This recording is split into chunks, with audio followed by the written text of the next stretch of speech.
금요일 친절한 경제 권혜리 기자 나와 있습니다. 권 기자, 1인 가구가 늘어나는 속도가 지금까지 추산한 것보다 더 빨라지고 있다는 집계가 나왔죠. 네. 앞으로 약 10년 뒤에는 가족이 3명 이상이면은 가족이 많다, 이런 말을 듣게 될 거라고요? 네. 지금으로부터 딱 13년 뒤인 2037년이 되면 1인 가구는 40%를 넘어갈 걸로 추산됐습니다. 그 시점에는 4집 중에 3집 가까이 혼자 살거나 많아야 둘이 사는 사회가 됩니다. 지금도 10집 중에 6집 이상 혼자 또는 둘이 사는데 거기서 더욱 다수를 차지하게 될 거란 얘기입니다. 통계청이 지난 2020년부터 오는 2052년까지 30여 년에 걸친 우리나라 가구상의 변화를 추계해서 발표한 내용입니다. 1인 가구는 이미 739만 가구, 전체의 34.1% 수준이지만요. 2050년이 돼도 40%는 넘지 않겠지. 2년 전까지만 해도 그렇게 추산했습니다. 그런데 지금 나타나고 있는 모습들로 미루어서 이번에 미래를 다시 예측해 보니까 40%를 돌파하는 모습이 2년 전의 예측보다 13년이나 앞당겨진 겁니다. 4인 가구는 지금도 7집 중에 1집꼴밖에 안 되는데요. 2052년이 되면 6.7% 수준으로 줄어듭니다. 그야말로 기존의 핵가족을 넘어서 초핵가족화가 빠르게 진행되는 모습입니다. 그래도 지금은 부모와 자녀가 함께 사는 집이 전체 27%는 좀 넘는데요. 2052년이 되면 5집 중에 1집이 채 되지 않는 17.4%에 그칠 걸로 전망됐습니다. 얼핏 생각하면 1인 가구가 이 젊은 층에서 좀 많아질 것 같은데 네. 실제로는 노년층에서 가장 빠르게 늘고 있다고요? 네, 그렇습니다. 독거노인이 중심입니다. 이미 1인 가구 4집 중에 1집 이상이 65세 이상인데요. 이번 전망에 포함된 가장 먼 미래인 2052년이 되면 무려 51.6%, 절반을 넘어갑니다. 1인 가구 2집 중에 1집 넘게 노인이 살게 된다는 얘기입니다. 80세 이상의 초고령층이 혼자 사는 1인 가구는 그 시점에는 전체 1인 가구 중에 23.8%나 차지할 걸로 추산됐습니다. 독거노인 1인 가구의 비중이 커지는 현상 자체는 일정 경제 규모 이상의 선진국들에서 공통된 모습이지만요. 우리나라는 그 속도가 유독 가파른 편입니다. 네, 이렇게 혼자 사는 노인들이 많아지면은 그에 따른 우리 사회 숙제들도 많아질 것 같습니다. 네, 일단 주거부터 문제입니다. 인구가 이미 자연 감소하기 시작했는데도 가구 수는 2041년까지 271만 가구나 더 늘어날 걸로 추산됩니다. 그러다가 18년 뒤인 2042년부터 총 가구 수 감소가 시작된다는 겁니다. 그때부터는 이민자를 고려하지 않는다고 하면 그만큼 인구 자체가 크게 줄어서 가구 수도 정점을 찍고 줄어들게 된다는 거죠. 그런데 당장 지난 2년 사이에도 우리나라 가구들이 쪼개지는 속도를 다시 계산할 필요가 있었던 걸 생각해 보면요. 앞으로는 쭉 지금 추계대로 진행된다고 가정해도 앞으로 18년 동안의 주거 수요는 어떻게 할 거며 2042년 후에 빈집 문제를 또 어떻게 할 건가. 너무 까다로운 숙제입니다. 당장 전세 사기를 비롯한 최근의 여러 문제들 때문에 아파트만 보겠다, 아파트만 사겠다는 쏠림 현상이 심화되면서 최근에 가격 상승을 더욱 부추기고 있는데요. 다가구나 다세대 주택이 외면받으면서 생기는 당장의 문제들만 있는 게 아니고 미래를 고려하면서 수급을 조절해 볼 만한 1인 가구 맞춤형의 좀 더 다양한 거주 형태들은 고민해 볼 여지도 들어서기 어려운 상태란 겁니다.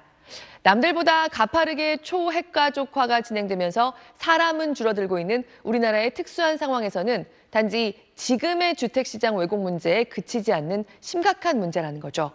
게다가 초고령층 1인 가구가 이렇게 늘면 사회적 안전망을 어떻게 구축해 갈 건가. 비용도 비용이지만 우리의 인구 구조 변화나 지역 쏠림 현상을 생각했을 때 역시 만만치 않은 숙제입니다. 인공지능 돌봄 로봇이나 차가 스스로를 운전하는 자율주행 같은 기술이 한국부터 생각보다 가까운 미래 안에 필수적으로 활용될 수밖에 없을 것이다는 얘기가 벌써 나오는 이유입니다. 네, 권 기자 이번 주도 잘 들었습니다. 친절한 경제 권혜리 기자 나와 있습니다. 권 기자, 우리나라 인구 구조에서 저출생, 고령화 사회들의 특징들이 점점 더 뚜렷해지고 있는데 네. 최근에는 10집 중에 1집은 노인 혼자 사는 1인 가구로 집계됐다고요? 네, 65세 이상에서 5명 중에 1명 이상이 혼자 살고 있습니다. 그리고 이 노년층이 인구에서 차지하는 비중이 점점 더 커지면서 노인이 혼자 사는 집이 전체 9.7%에 이르는 걸로 나타났습니다. 이제 10집이 있으면 그중에 한 집은 노인이 혼자 사는 집인 겁니다. 1인 가구의 비중 여전히 계속 커지고 있어서 지난해 또 역대 최대치를 기록했습니다. 통계청이 우리나라 인구 상태에 대한 최신 집계, 지난해 11월 기준으로 인구 주택 총조사 결과를 내놨는데요. 이제 우리나라 1인 가구는 782만 9천 가구, 전체 35.5%에 달합니다. 여기에 2인 가구까지 합치면 64.2%입니다. 3집 중에 2집은 이제 1인 아니면 2인 가구인 겁니다. 1인 가구 비율이 제일 높은 건 부모와 함께 사는 집을 처음으로 떠나서 학교를 다니거나 취업을 하는 사람이 많은 20대이긴 합니다. 18.6%가 20대입니다. 그 다음으로는 60대와 30대 1인 가구가 많은데요. 남성은 30대에서 가장 혼자 사는 사람들의 비율이 높은 반면에요. 여성은 60대에 가장 높습니다. 지금 보시는 그래프에서도 알 수 있는 것처럼 여성은 60대 이후에 1인 가구 비중이 눈에 띄게 커집니다. 여성 독거노인이 1인 가구에서 차지하는 비중이 매우 큽니다. 네, 준비된 노년으로 혼자 살게 된 노인들도 물론 있지만요. 2020년 기준으로 65세 이상 혼자 사는 노인 가운데 10명 중 7명 이상이 상대적 빈곤 상태에 놓여 있다는 보건사회연구원의 기존 집계도 있었습니다. 한국 사회를 떠받치다가 노년으로 접어드는 많은 사람들이 가난하고 외로운 노년을 긴 세월 동안 보내게 된다. 그러니까 우리 사회의 사각지대 중에서도 사각지대라고 할 수 있습니다. 자, 반면에 한창 일할 수 있는 연령대의 사람들은 점점 줄어들고 있잖아요. 네. 이들이 더 많은 노령층들을 떠받치게 되는 그런 구조도 뚜렷해지고 있다고요? 네, 지금 우리나라 사람들을 한 줄로 쭉 세운다고 할 때 딱 한가운데 서게 되는 사람의 나이 45.7세입니다. 만 45.7세 전이라고 하면 우리나라 인구 구조상 여전히 상대적으로 젊은 축에 든다는 겁니다. 국제 기준으로 한 사회의 핵심 노동력으로 보는 생산 연령 인구 15세에서 64세까지인데요. 이 인구대에서 1년 전보다 14만 명이나 줄어들었고요. 14세까지 유소년 인구는 24만여 명이 줄었습니다. 정말 빠른 감소세인데 반면에 65세 이상은 같은 기간에 46만여 명이 늘었습니다. 65세 이상 인구 내년에 1,000만 명을 돌파할 걸로 예상되고 있습니다. 우리나라의 생산 연령 인구가 짊어지게 되는 사회 경제적인 부담을 보통 부양비라는 지표로 많이 가늠합니다. 15세에서 64세 인구 100명당 부양해야 할 유소년과 노년층을 보는 건데요. 지난해 기준으로 노년층은 26.3명을 부양해야 합니다. 60년 전에 비해서 5배가 늘었습니다. 그리고 지금 가장 현실적인 시나리오로는 12년 뒤에 노년 부양비가 여기서 2배 또 늘어날 걸로 추산되고 있습니다.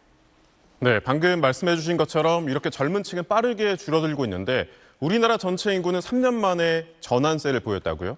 네, 3년 만에 증가했습니다. 총 인구가 5,177만 5천 명으로 집계돼서요. 1년 전보다 8만 2천 명이 늘어난 걸로 나왔습니다. 외국인입니다. 우리나라로 들어와서 사는 외국인이 늘어나고 있는 게 한국 땅에서 사람이 점점 줄어들어가는 상황을 가리고 있는 겁니다. 이번 조사는 우리나라에 3개월 넘게 살고 있거나 3개월 넘게 살겠다는 목적으로 최근에 들어온 외국인까지 모두 합쳐서 계산하는 거거든요. 지금 우리나라에 사는 외국인 193만 5천 명입니다. 1년 전보다 18만 3천 명이나 늘어났습니다. 1년 만에 10% 넘게 늘었으니까 증가세가 꽤 큽니다. 일단 코로나 대유행이 끝나면서 우리나라뿐만 아니라 전 세계적으로 국경 간의 이동이 다시 늘어나는 모습이 뚜렷하고요. 그리고 우리는 지난해부터 외국인들에게 우리나라에 취업하러 들어올 수 있는 비자를 더 많이 발급해주기 시작한 것도 한몫했습니다. 그렇게 들어온 외국인들의 취업이 허용되는 직종도 늘었고요. 이 추세대로라면 올해도 외국인이 들어와서 인구 전체적으로 한국인이 줄어들고 있는 상황을 상쇄하고 우리 필수적인 노동력의 큰 부분을 메꾸는 모습이 더욱 뚜렷해질 겁니다. 우리나라에 사는 외국인 4명 중 1명 이상은 한국계 중국인, 조선족입니다. 27.5% 정도를 차지하고요. 한국계 중국인이 아닌 중국인과 베트남인을 합쳐서 또 24%를 넘습니다. 중국인과 베트남인이 우리나라에 사는 외국인의 절반 넘게 차지하고 있는 분포입니다. 공 기자, 오늘도 잘 들었습니다.